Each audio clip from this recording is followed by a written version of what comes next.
Hello दोस्तों। तो चलिए स्टार्ट करते हैं आज का second lecture physics 11th class का। जी हाँ दोस्तों, इसके पहले हम लोगों ने जैसे पढ़ा था कि मेजरमेंट क्या होता है, यूनिट्स क्या होते हैं और फंडामेंटल यूनिट्स, डिराइव्ड यूनिट्स के बारे में पढ़े थे। तो आज हम लोग डिस्कशन करने वाले हैं उसी फिजिकल क्वांटिटी के डायमेंशन फार्मूला के बारे में। जी हाँ दोस्तों, इसको हिंदी में हम लोग बोलते हैं विमीय सूत्र बोलते हैं। ठीक है, विमीय सूत्र बोलते हैं। ओके, तो ये होता क्या है दोस्तों? जैसे मैंने बताया था कि फंडामेंटल यूनिट्स कितने होते हैं? तीन होते हैं। एक होते हैं एम, एल और क्या होते हैं? टी। हाँ, तो दोस्तों इसी तीनों के आधार पर हम लोग डायमेंशनल फार्मूला को निकालेंगे। तो उसके बारे में डिटेल जानने से पहले सबसे पहले मैं बताऊंगा कि आखिर डायमेंशनल फार्मूला को कैसे निकाला जाता है, और उसके बाद मैं बताऊंगा इसका कुछ सूत्र वगैरह। ठीक है, तो सूत्र कुछ खास नहीं है, जो है आपको एमएलटी दिख रहा है वही है, बस इसको किस तरह से लिखा जाएगा एग्जाम में मैं उस ओवरव्यू से मैं आपको बताऊंगा। चलिए दोस्तों, मैं बात करने वाला हूँ आखिर के कि एमएलटी को कैसे आप यहाँ पर डिफाइन करेंगे। जैसे सबसे पहले मैंने बात किया डिस्टेंस के बारे में, तो डिस्टेंस को आप किस तरह से लिख सकते हो और किस तरह से आप सोचोगे? सबसे पहले डिस्टेंस है, यानी कि डिस्टेंस का मेजरमेंट किस तरह से होगा? लेंथ के अकॉर्डिंग होगा। तो लेंथ के लिए क्या है? एम है, एल है कि टी? ऑफ कोर्स एल है, इसलिए हम क्या लिखेंगे? इसका डायमेंशनल एल लिखेंगे। डिस्प्लेसमेंट का भी क्या लिखेंगे? एल लिखेंगे। अब बात करेंगे स्पीड का, तो स्पीड बराबर फॉर्मूला होता है डिस्टेंस बटा टाइम। तो डिस्टेंस के लिए क्या है? डायमेंशनल एल है, और टाइम के लिए क्या है दोस्तों? टी है। तो हो गया L T. Okay, L T power -1। उसी प्रकार बात करेंगे दोस्तों वेलोसिटी का, तो वेलोसिटी डिस्प्लेसमेंट बाय टाइम, तो कितना हो गया? एल बाय टी, है ना? तो ये भी कितना आ गया? एल टी के पावर -1। अब बात करते हैं एरिया का, तो एरिया क्या होता है? लेंथ इंटू ब्रेथ होता है। तो लेंथ कितना होता है? एल। ब्रेथ कितना होता है? एल। तो कितना? एल का स्क्वायर। उसी प्रकार बात करेंगे दोस्तों वॉल्यूम का, तो वॉल्यूम कितना होता है? लेंथ, ब्रेथ और क्या होता है? हाइट, यानी कि एल एल एल, यानी एल का क्यूब। अब बात करते हैं डेंसिटी का। डेंसिटी का क्या होता है? Mass by volume. तो मास के लिए आप क्या लोगे? मास के लिए ऑफकोर्स एम लोगे। अब वॉल्यूम के लिए आप जस्ट क्या निकाले हो? एल का क्यू। तो क्या हो गया? एम बाय एल क्यू, यानी एम एल के पावर -3। सेम यहाँ सिचुएशन देख लीजिए एक्सेलरेशन का, velocity by time, L T -1। पहले इसका पता था वेलोसिटी का, यहाँ देख लीजिए आपको, है ना? ऊपर में यहाँ देख लीजिए, है ना? ये देखिए वेलोसिटी का। ठीक है, उसके बाद हम बात करने क्या? टाइम का। तो होने गया एल टी -1, अब बटा में गया टी, तो टी भी ऊपर गया, तो क्या हो जाएगा? इस तरह से होगा ना, यहाँ देखिए एल टी -1 है, और फिर टी के पावर -1, तो कितना हो गया? एल टी -2 हो गया। तो ये हो गया आपका एक्सेलरेशन का।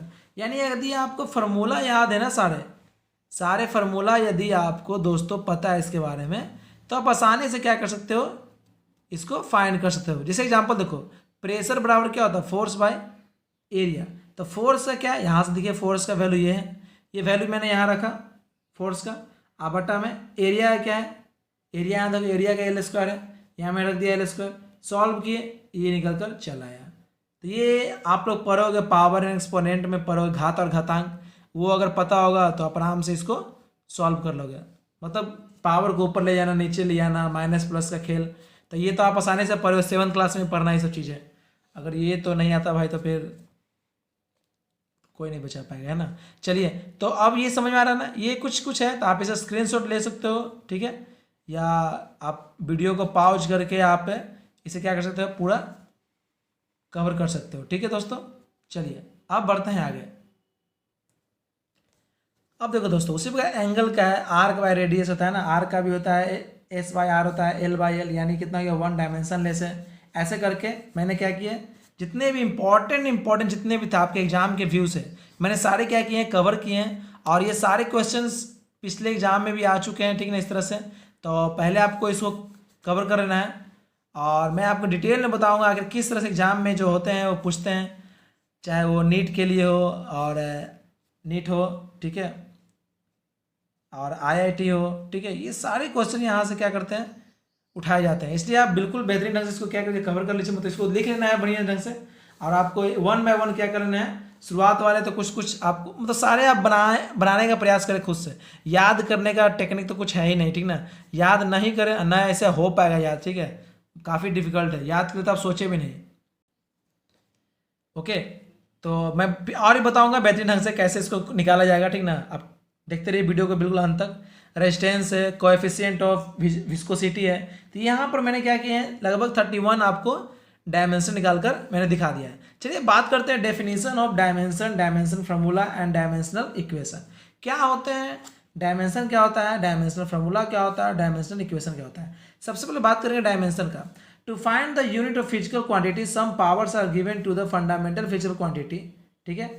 ओके, उसी क्या बोलते हैं हम लोग dimensional, okay, of that physical quantity. जैसे मैंने बोला फोर्स का, तो फोर्स का मैंने लिखा ना mL/T⁻², यानी कि जो डायमेंशन हुआ यहाँ पर मास का कितना है 1 है, लेंथ का 1 है, टाइम में कितना है -2, इसी को बोलते हैं डायमेंशन, ठीक है। मोमेंटम देख लीजिए mL/T⁻1, यानी m का हो गया 1, l का हो गया 1, t का कितना हो गया -1, ये हो गया इसका डायमेंशन। अब बात करेंगे डायमेंशन फार्मूला क्या होता है। यहाँ देखिए डायमेंशन फार्मूला सिंपल सा बात है, जो आप ब्रैकेट के अंदर दिख रहा है ना आपको, किसी फिजिकल क्वांटिटी को जो हम ब्रैकेट के अंदर लिखते हैं उसी को क्या बोलते हैं डायमेंशन फार्मूला। यानी कि वर्क का डायमेंशन फार्मूला क्या हो गया, तो वर्क का डायमेंशन फार्मूला ये हो गया।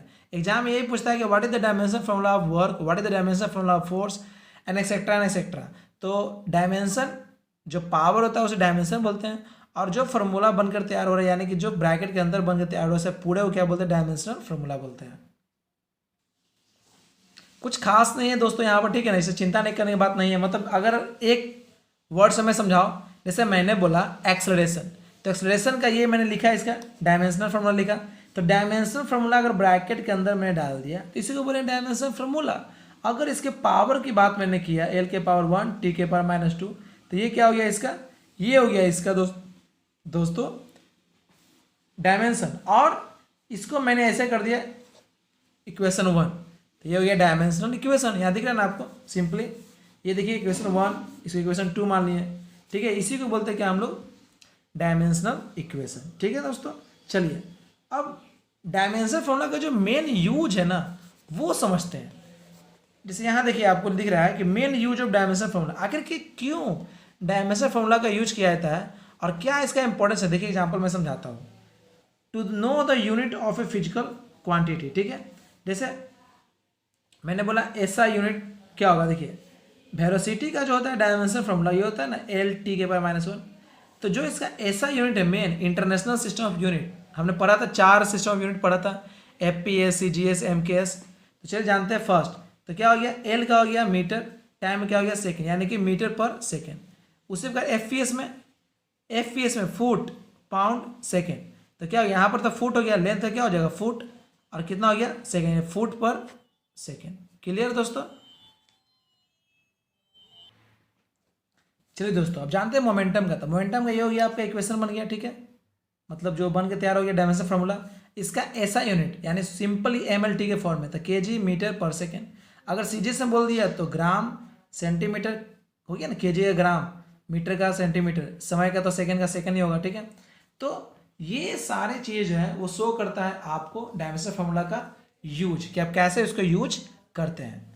तो चलिए दोस्तों अब समझते हैं एक का दो ऐसे एग्जाम्पल जो ये बताए कैसे आप कन्वर्ट करेंगे यूनिट को दूसरे यूनिट के आधार पर। देखिए मैं आपको एग्जाम्पल समझाता हूँ। यहाँ देखिए कुछ एग्जाम्पल है, चलिए मैं एग्जाम्पल यूज ये थर्ड लेता हूँ। टू कन्वर्ट और system of unit into other system of unit, जैसे 1 kg बराबर 1000 ग्राम होता है। इसको आप मान लीजिए, इसको नंबर मान लिया मैंने, इसको यूनिट मान लिया मैंने, फिर यहाँ पर 1000 है तो नंबर मान लिया और ग्राम को यूनिट मान लिया। अब देखते हैं कि 1 kg में क्या होता है भाई। तो इसको इस तरह से आप शो करते हैं ना, यहाँ देख लीजिए इस तरह से शो करना है। पहले सबसे पहले आपको एक तरफ नंबर मान लेना है, जो यूनिट दिया रहेगा यूनिट मान लेना है, नंबर यूनिट पर खेल रहेगा। अब आपको किसी तरह का यूनिट निकालना होगा या किसी का नंबर निकालना होगा। आइए समझते हैं एग्जाम्पल से, ज़्यादा अच्छी समझ में आएगा, ठीक है। ये देखिए 1 न्यूटन बराबर कितना डाइन होता है, चलिए जानते हैं। देखिए वेयर न्यूटन इज द ऐसा यूनिट ऑफ फोर्स, पता है आपको, and dyne is the CGS unit. ये आपको दिमाग में रखना है। डाइन जो है CGS जो होता है ना आपका, ये डाइन ये CGS होता है और न्यूटन क्या होता है ऐसा यूनिट होता है। चलिए फोर्स बराबर क्या होता है mL/T⁻² होता है, नहीं डायमेंशनल फॉर्मूला होता है N1, ठीक है 1 मान लिया गया है। इधर आपका केजी मीटर पर सेकंड स्क्वायर। अगर इधर बात करें तो N2 मान लिया गया है, ठीक है, कुछ नहीं है। और U2 क्या मान लिया गया है एज अ डायन यानी कि ग्राम सेंटीमीटर पर सेकंड स्क्वायर।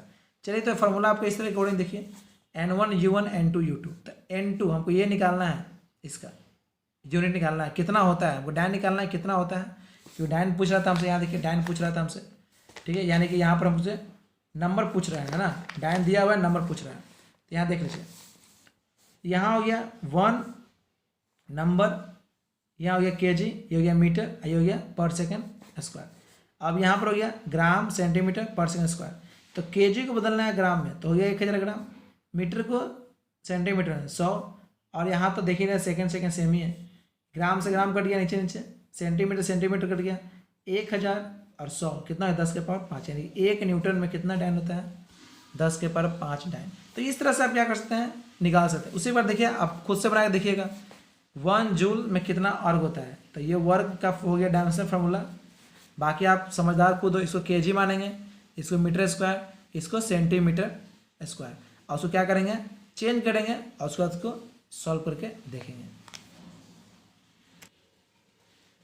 तो चलिए दोस्तों, ये चैप्टर बिल्कुल समाप्त हो गया आपका सेकेंड चैप्टर भी, ठीक है। अब हम लोग इसका क्या करेंगे, एनसीईआरटी का सॉल्यूशन करेंगे, ठीक है। एनसीईआरटी के जितने भी क्वेश्चंस होंगे हम क्या करेंगे, उसका सॉल्यूशन करेंगे। आप इसे जाइए बहुत खूबसूरत ढंग से क्या कीजिए, इसका नोट्स बनाइए, और जो भी प्रॉब्लम होता है हमें कमेंट सेक्शन में बताइएगा, ठीक है। चलिए, थैंक यू एंड अपना ख्याल रखिएगा and stay home and stay safe. Bye bye.